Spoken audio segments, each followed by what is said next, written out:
Já parou para pensar por que algumas pessoas parecem ter um caminho traçado para a riqueza, enquanto outras, não importa o que façam, vivem sempre em dificuldades?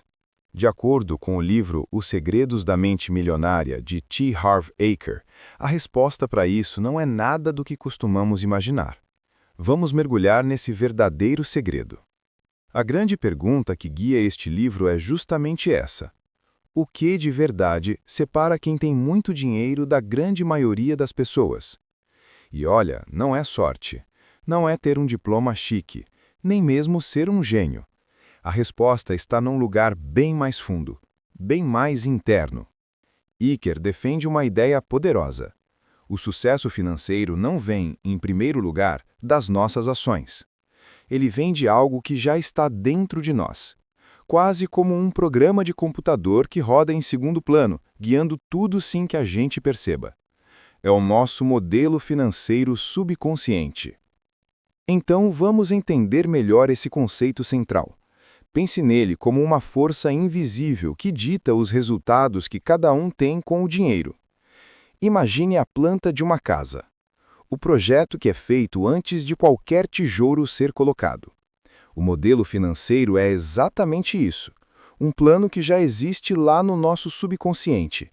É ele que define o que pensamos sobre o dinheiro, o que sentimos e, por consequência, como agimos. Para deixar isso claro, o livro usa uma analogia fantástica: árvore. Os nossos resultados financeiros, o dinheiro no banco, os investimentos, tudo isso são os frutos, a parte que todo mundo vê. Mas o que cria os frutos são as raízes, que ficam lá, debaixo da terra, invisíveis. E aqui está o pulo do gato. Não adianta nada focar só nos resultados, só nos frutos. É a mesma coisa que tentar colher maçãs melhores sem cuidar das raízes da macieira. A mudança de verdade, aquela que dura, acontece por dentro, no nosso mundo invisível. Outra imagem muito forte que o livro traz é a do termostato. Cada pessoa tem um termostato financeiro interno ajustado para um certo nível de riqueza. Se alguém está programado para, digamos, 50 mil por ano, mesmo que ganhe na loteria, o subconsciente vai encontrar um jeito de se livrar do dinheiro extra para voltar para aquele patamar. O único jeito de mudar os resultados para valer é reajustando esse termostato. Certo, mas fica a pergunta: de onde vem essa programação toda? Bom, ela é formada lá atrás, principalmente na infância, e é moldada por três influências gigantescas na nossa relação com o dinheiro. Esse condicionamento acontece basicamente de três formas: através do que ouvíamos, dos exemplos que víamos e das experiências específicas que tivemos. A primeira camada é a programação verbal. Sabe aquelas frases clássicas que se ouve sem parar na infância? Coisas como "os ricos são desonestos" ou "dinheiro não dá em árvore". De tanto ouvir, isso se instala no subconsciente e vira parte do programa que comanda a nossa vida financeira. A segunda grande influência são os exemplos. Como os pais lidavam com o dinheiro? Eram do tipo que gastavam sem pensar ou eram super econômicos? Viviam brigando por causa de contas? A tendência é a gente replicar esses padrões, ou num ato de rebeldia, virar o completo oposto. Mas, nos dois casos, o modelo deles ainda está nos guiando. E, por último, os episódios específicos. Às vezes, uma única experiência com uma carga emocional muito forte na infância pode criar uma crença que dura a vida inteira. O livro conta o caso de uma enfermeira que, com 11 anos, viu o pai morrer de um ataque cardíaco no meio de uma briga feia por causa de dinheiro. A mente dela associou o dinheiro com dor. O resultado, ela passou a vida se livrando de todo o dinheiro que ganhava só para evitar aquela dor. Então, se a mente foi programada, quer dizer que é um caso perdido? De jeito nenhum. E essa é a melhor notícia. Todo o programa pode ser alterado. O livro nos dá um processo claro de 4 passos para fazer exatamente essa mudança.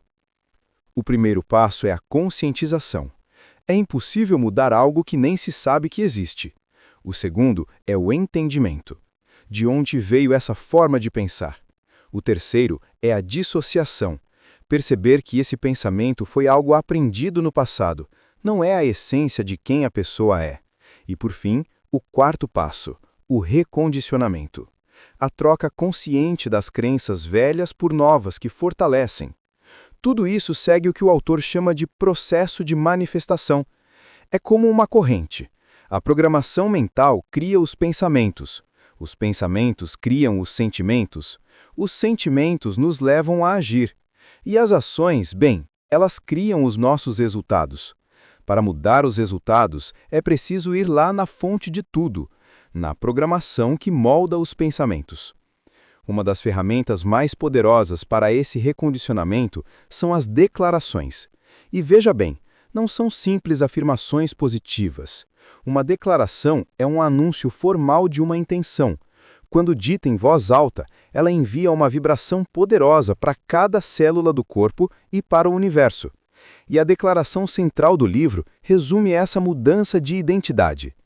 Eu tenho uma mente milionária. No fim, a reflexão que essa obra deixa é exatamente essa. O que foi ouvido, visto e vivido lá no passado pode estar neste exato momento ditando o futuro financeiro de alguém? Ter consciência disso, esse é sempre o primeiro passo para a liberdade. Aprofundar nessas ideias é o verdadeiro caminho para a transformação. Se você gostou das lições aprendidas aqui, não se esqueça de se inscrever no arquivo de leitura. O que você deveria estar lendo?